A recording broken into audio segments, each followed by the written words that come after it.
성도님들, 애플의 창업자인 스티브 잡스라는 사람 아시죠? 아이폰 만든 사람. 그런데요, 스티브 잡스가 세상을 떠났을 때 미국의 한 유명한 코미디언이 이런 유머를 했다고 합니다. 근데 이게 영어로 된 언어휴이라서요 설명하기가 좀 어려운데요, 제가 최대한 노력해 볼 테니까 제가 콩떡같이 말해도 우리 성도님들께서는 그렇죠, 찰떡같이 알아들어 주시면 됩니다. 자, 이 코미디언이 뭐라고 말했느냐? 우리는 2000년대에 와서 이미 두 사람의 거인을 잃어버렸습니다. 자니 캐시를 잃고 밥 호프를 잃었습니다. 자, 여기 처음 나오는 자니 캐시라는 사람은 원래는 가수인데요, 이 사람은 워낙 다재다능한 사람인 겁니다. 그래서 노래만 해도 컨트리 불렀다가 락앤롤 불렀다가 블루스 불렀다가 포크에 심지어 나중엔 가스펠까지 죄다 모든 장르를 섭렵한 가수로 이 사람의 앨범이 전 세계에 9천만 장 이상 판매됐다고 합니다. 거의 1억 장 가까이 팔린 겁니다. 거기다가 기타리스트에 배우에다가 작가에다가 하여튼 못하는 게 없는 사람이었습니다. 그리고 두 번째로 나온 밥 호프는 유명한 영화 배우인데요, 이 사람은 기네스북에 역사상 가장 존경받는 엔터테이너라고 기록된 전설적인 스타라고 합니다. 근데 공교롭게도 이 두 분이 2003년에 똑같이 이 생을 마감하게 되셨습니다. 자, 각주는 여기까지 하고 그 코미디언이 뒤이어서 이런 말을 합니다. 거기다가 최근 스티브 잡스까지 떠났으니 우리는 이제 잡도 없고 캐시도 없고 호프를 상실했네요. 자, 이게 무슨 말이냐? 영어 단어로만 보면 호프는 희망이란 뜻이고 캐시는 현금이란 뜻이고 잡은 직업이란 뜻이거든요. 그러니까 이 코미디언이 이분들의 이름, 그 성에 빗대서 이제 우리에게는 직업도 없고 현금도 없으니 모든 희망을 상실했네요 라고 말한 겁니다. 물론 말장난이지만 어떻게 생각해 보면 참 우리 시대의 어려운 상황을 잘 반영한 듯하다, 이런 생각이 듭니다. 그런데 성도님들, 이보다 더한 어려움을 맞이하고 있는 것이 바로 우리 시대의 교회와 신앙입니다. 교회는요 진짜 신앙 상실의 겨울을 맞이했고, 성도는 정말 신앙이 차가워지는 한겨울의 신앙을 맞이하고 있습니다. 성도들, 우리 개신교에서는 신앙은 있는데 교회 출석하지 않는 사람을 뭐라고 부릅니까? 안 나가를 거꾸로 해서 가난한 성도라고 하죠. 흔히 누군가가 우리 성도님들한테 가난한 성도군요 라고 하면 기분 되게 나쁜 겁니다. 나 교회 나가는데. 안 나가 뒤집어서 가난한 성도라고 합니다. 그런데요, 카톨릭에서는 고해 성사도 안 하고 미사도 안 나오는 사람들을 뭐라고 부르는지 아십니까? 네, 냉담자라고 부릅니다. 냉담자. 냉담, 즉 신앙이 차가워졌다라는 것이죠. 마찬가지로 오늘 본문에서는 신앙이 차가울 대로 차가워진 영적인 겨울을 지나고 있는 예수님의 한 제자를 볼 수 있습니다. 누구냐? 바로 베드로입니다. 그런데 한때는 어땠습니까? 열정을 불태우면서 예수님의 수제자로 섬기던 열정남, 화끈남, 뜨거운 남자 베드로였는데 지금 자신의 영적 여정 가운데 가장 춥고 추운 겨울밤을 보내고 있더라라는 겁니다. 그러면 그토록 뜨거웠던 베드로가 이토록 혹독한 영적 겨울을 맞이한 원인이 무엇일까? 오늘 본문 15절 말씀해 보시면 시몬 베드로와 또 다른 제자 한 사람이 예수를 따르니 라고 하죠. 바로 베드로와 요한이 지금 잡혀가신 예수님을 따라갔다라는 겁니다. 여기까지만 보면 별 이상 없어 보이죠. 그런데요, 똑같은 사건을 기록하고 있는 마가복음 14장 54절 말씀해 보면 좀 특이한 표현이 하나 붙어 있습니다. 베드로가 예수를 멀찍이 따라 대제사장의 집 뜰 안까지 들어가서, 또 누가복음 22장 54절 말씀에도 보면 예수를 잡아 끌고 대제사장의 집으로 들어갈 새 베드로가 멀찍이 따라가니라 라고 합니다. 그러니까 마가복음과 누가복음의 공통점이 뭡니까? 베드로가 예수님을 어떻게 따라갔다? 멀찍이 두고 따라갔다라는 겁니다. 즉 마가복음이나 누가복음에서는 베드로가 예수님을 멀찍이 따르고 있었음, 여기에 벌써 문제가 발생했다라는 걸 지적하고 있다는 겁니다. 그냥 쓴 말이 아니죠. 그냥 따라갔다 이렇게 써도 되는데 왜 굳이 멀찍이라는 말을 썼느냐? 이미 문제가 있다라는 겁니다. 그리고 오늘 본문에선 이걸 조금 더 자세히 표현하고 있는데요, 16절 말씀 우리 함께 읽어보겠습니다. 베드로는 문 밖에 서 있는지라 대제사장을 아는 그 다른 제자가 나가서 문 지키는 여자에게 말하여 베드로를 데리고 들어오니. 자, 여기서는 멀찍이는 아니지만 뭐라고 합니까? 베드로가 문 밖에 서 있는지라, 즉 문 밖에서 못 들어오고 서성이고 있더라 라는 겁니다. 그러니까 예수님께서 체포된 후 신문을 위해 대제사장의 집에 들어가신 후에도 베드로는 대제사장의 집 문 밖에서 그냥 한동안 서성거리고 있었다는 겁니다. 근데 생각해 보십시오. 원래 같았으면 베드로 어떻게 했을까요? 그냥 문을 박차고 문을 부셔서라도 들어갔을 거 아닙니까? 그런데 지금 어떻게 한다고요? 문 밖에서 서성이며 예수님과 멀찍이 떨어져 있더라. 왜 그랬을까요? 왜 그랬을까? 생각해 보면 답은 단순합니다. 이미 늦었다 라고 생각했기 때문입니다. 그리고 들어가 봐야 자기에게 좋을 것이 있다 없다? 없다. 자기가 손해다, 자기에게 좋을 것이 없다 라고 판단한 겁니다. 그러니까 정리하면 예수님을 가까이 하는 것이 지금 자기에게 손해다 라고 판단한 겁니다. 그러다 보니 베드로는 예수님과 자기 사이에 확실하게 거리를 두고 있는 겁니다. 어떻게 해요? 멀찍이. 근데 생각해 보십시오. 예수님이 필요했을 때는, 예수님이 잘 나갈 때는 그렇게나 가까이에서 온갖 열정을 불태웠건만, 지금은 예수님이 자기에게 괜히 손해가 되겠다라고 생각하니까 이렇게 멀찍이 거리를 두고 있는 모습을 보여주더라라는 겁니다. 참 이기적이지 않습니까? 그러니 지금 베드로의 신앙 상태가 그야말로 한겨울의 추위처럼 꽁꽁 얼어붙은 상태다라는 겁니다. 거기다 성도님들, 시몬 베드로의 신앙이 영적인 겨울을 맞이한 또 하나의 원인이 있습니다. 오늘 본문 18절 말씀 함께 읽겠습니다. 그때가 추운 고로 종과 아랫사람들이 불을 피우고 서서 쬐니 베드로도 함께 서서 쬐더라. 자, 제가 오늘 설교 제목을 겨울의 신앙이라고 붙인 것도 바로 이 구절 때문입니다. 그때가 추운 고로 라는 이 한마디 때문인 거죠. 이 성경에는요, 그냥 쓰는 표현이 없습니다. 그러니까 지금 뭐 하고 있습니까? 춥다라는 말과 이 베드로의 신앙 상태를 등치시켜 놓은 겁니다. 춥다, 베드로 똑같이 비교해 놓은 겁니다. 성도님들, 잠시 후면 예수님을 3번씩이나 부인하게 될 이 현장에서 지금 베드로에게 유일한 위로가 있다면 바로 불 쬐는 것이었습니다.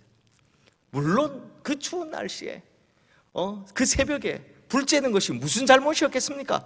저라도, 아니 그 누구라도 그 새벽의 추위에 당연히 그렇게 했을 겁니다.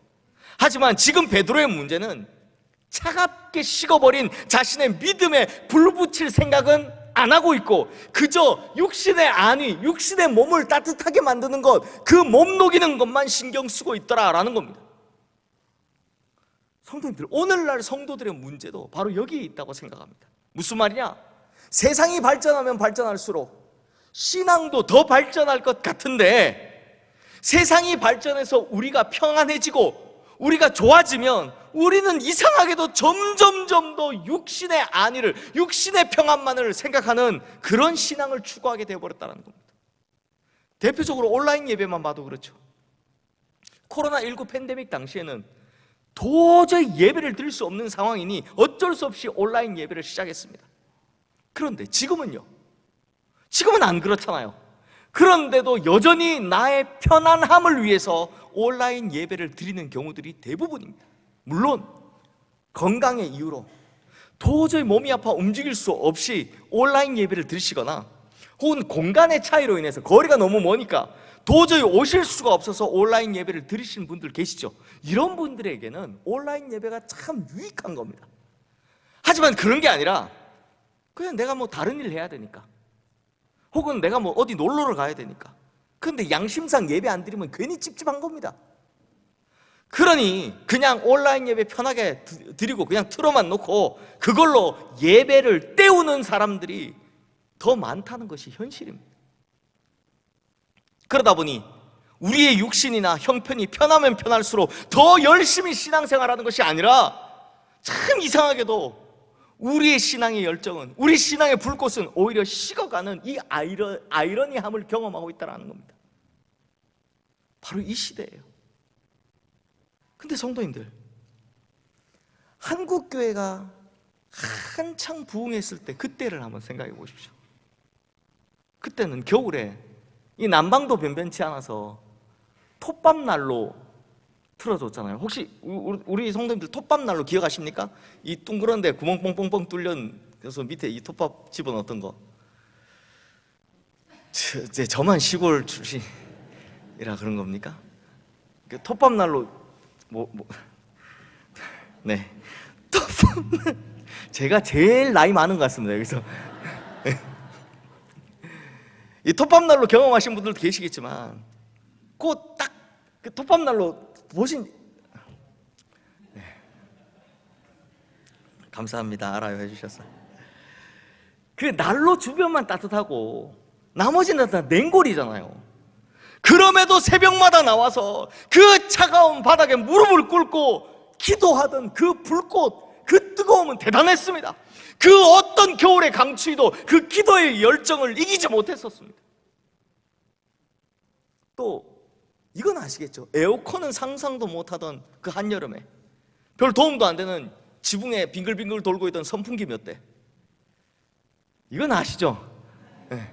그 다음에 벽에 붙어있는 선풍기 몇 대, 그 몇 대에 의지해서 땀을 옷으로 다 적셔가면서 사실 땀보다 더 많은 눈물을 흘려가면서 금요일밤만 되면 철하기도 하시지 않으셨습니까?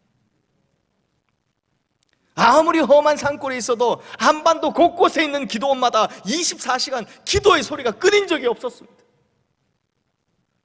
또 말씀 사경회나 부흥회가 근처 어느 교회에선가 열린다고 하면 만사를 제쳐두고 버스 타고 몇 시간씩 가서도 그 집회 한번 참석하려고 그렇게 가셨습니다. 또 특별 새벽 기도회 하면요, 어떻습니까? 차 가지신 분이 몇 분 안 계시니까 차 가지신 분이 그 새벽에 일찍 일어나서 빙빙 돌면서 다 태워가지고 5명, 6명씩 막 한 차에 태워가지고 그렇게 예배에 다 참석하셨습니다. 근데 지금 우리는요, 과연 한국교회가 이렇게 차갑게 식어버린 걸 남 탓만 할 수 있겠습니까? 물론 목사들이 잘못한 경우들이 너무 많지만 그럼 우리는 떳떳합니까?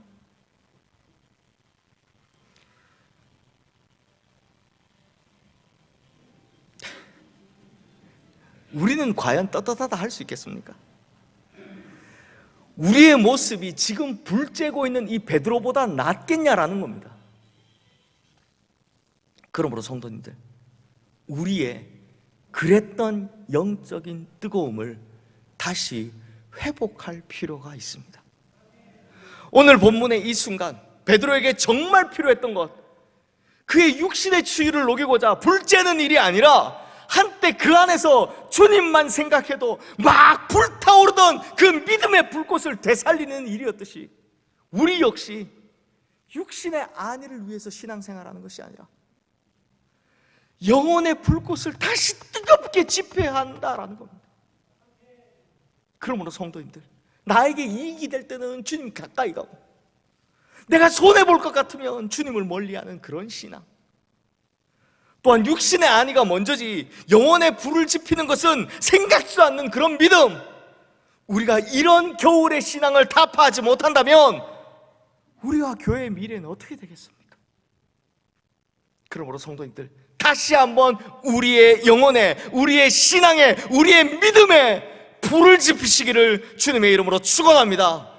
우리 어르신들은 80년대, 90년대 하셨던 그때 그 열심, 또 30, 40, 50 세대들은 학창시절에, 청년시절에 교회라면 좋아서 그렇게 좋아했던 그 열정과 열심,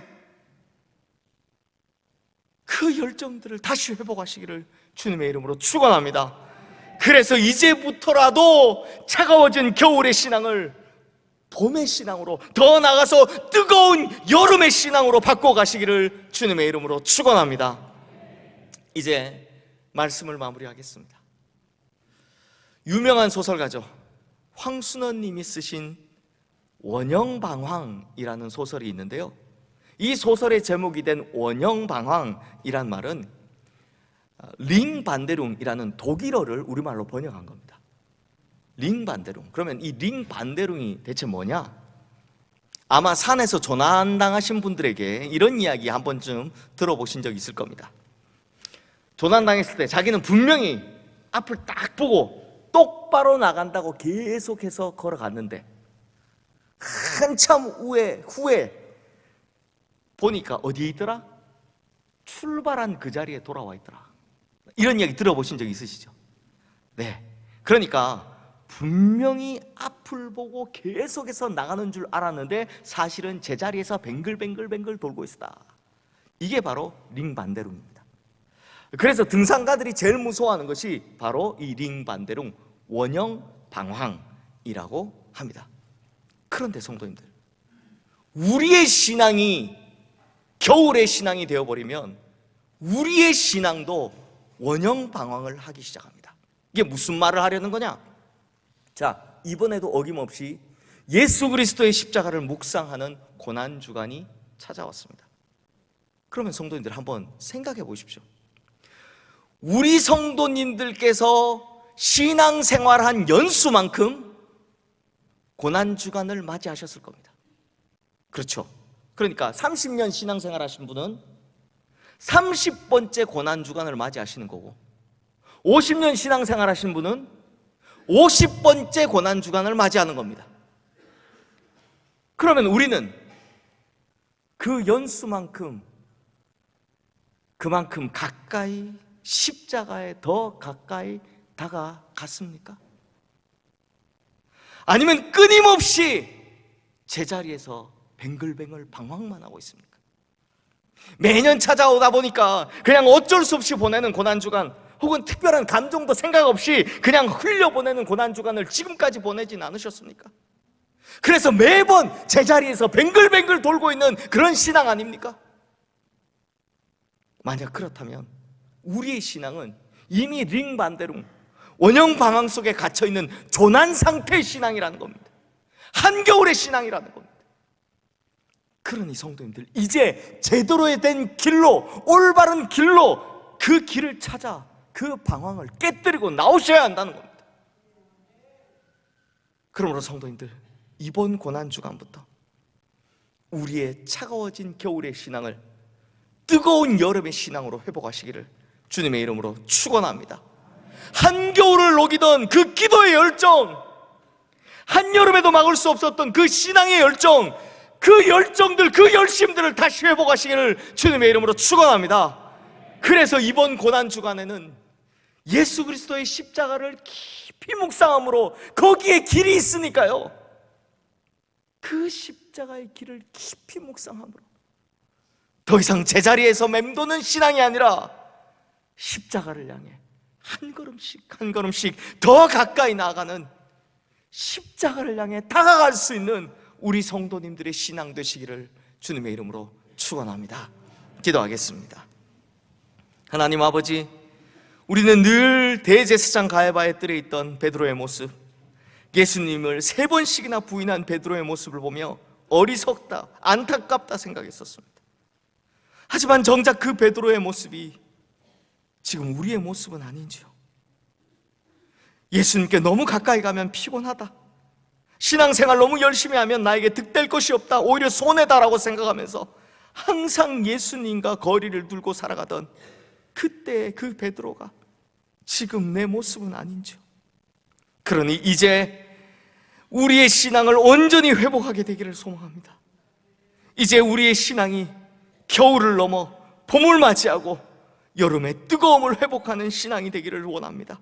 그러므로 더 이상 제자리에서 맴도는 그런 신앙이 아니라 주님의 십자가를 향해 한 걸음씩 한 걸음씩 더욱더 다가가게 하여 주시옵소서.